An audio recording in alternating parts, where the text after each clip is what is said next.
एक बार की बात है, पहाड़ियों और हरे भरे जंगलों के बीच बसे एक आरामदायक छोटे से गांव में लिली और सैम नाम के दो सबसे अच्छे दोस्त रहते थे।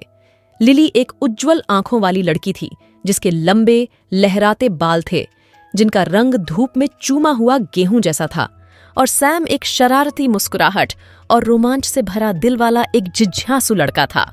एक गर्म गर्मी की शाम जब वे टिमटिमाते तारों के नीचे बैठे थे, लिली ने आकाश के सबसे चमकीले तारे की ओर इशारा किया। देखो सैम, उसने कहा, उस तारे को विशिंग स्टार के रूप में जाना जाता है। वे कहते हैं कि यदि आप पूरे दिल से इस पर कोई इच्छा रखते हैं तो वह पूरी हो जाएगी। सैम की आंखें आश्चर्य से फैल गईं। सचमुच? तुम क्या चाहोगी लिली? लिली धीरे से मुस्कुराई। मैं चाहती हूं कि हमारे गांव में हर कोई खुश रहे और उनके सभी सपने सच हों। सैम ने सहमति में सिर हिलाया, लेकिन फिर उसने कहा, मैं एक ड्रीम कैचर की कामना करूंगा ताकि मैं सभी अद्भुत सपनों को पकड़ सकूं और उन्हें सुरक्षित रख सकूं। एक साथ उन्होंने विशिंग स्टार को देखा। उनके दिल आशा और सपनों से भर गए। अगली सुबह जैसे ही सूरज क्षितिज पर उग आया, कुछ जादुई हुआ।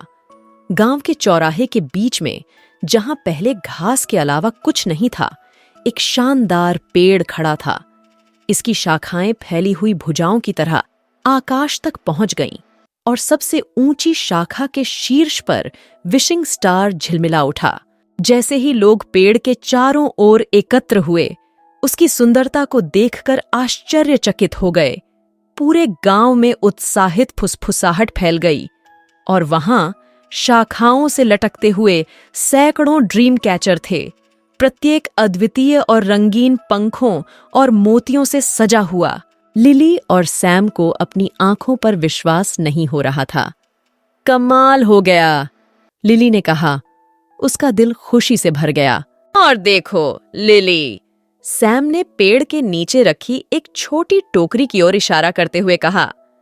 अंदर दर्जनों हस्तलिखित नोट थे, जिनमें से प्रत्येक में गांव के किसी व्यक्ति की इच्छा थी। उत्सुक हाथों से लिली और सैम ने इच्छाओं को जोर जोर से पढ़ना शुरू किया, और जैसे ही उन्होंने पढ़ा, उन्होंने देखा कि कुछ असाधारण घटित हो रहा है। उनकी आंखों के सामने एक एक करके इच्छाएं पूरी हो रही थीं। बेकर की भरपूर फसल की इच्छा पूरी हो गई, क्योंकि खेत फसलों से लहलहा रहे थे। लोहार की अपने बेटे को एक प्यार करने वाला साथी पाने की इच्छा तब पूरी हुई जब उसकी मुलाकात पड़ोसी गांव की एक दयालु लड़की से हुई।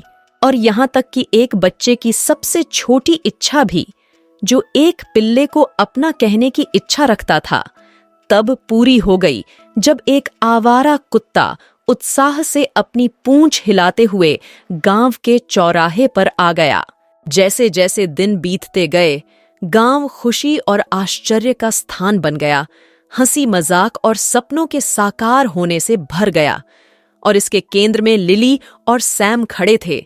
उनकी दोस्ती पहले से कहीं अधिक मजबूत थी, क्योंकि वे उस जादू से आश्चर्यचकित थे जो उन्होंने अपने प्यारे गांव में लाने में मदद की थी।